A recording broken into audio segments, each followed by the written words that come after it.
Welcome back to our channel. So today in this video we are going to discuss about how to pull Morningstar Analyst PDFs for holdings in Merrill Edge. So without wasting much of our time, let's get straight into the video.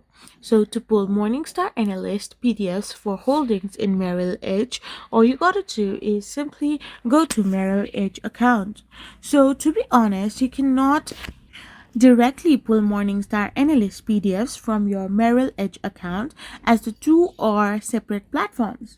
To get Morningstar report for a specific holding, you will need to access the Morningstar website or app, search for the investment, and then view and download the report from the Morningstar platform.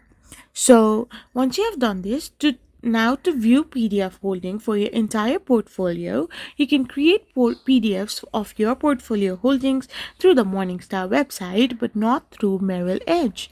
Now navigate to your holdings listing on the Morningstar website, select the holding you want to include in your PDF, click Create PDF to generate a PDF of your holding, and you're all set. I hope you found this video helpful, so don't forget to hit that subscribe button and do give us a thumbs up. We will be back again with more informative videos. Thank you for watching.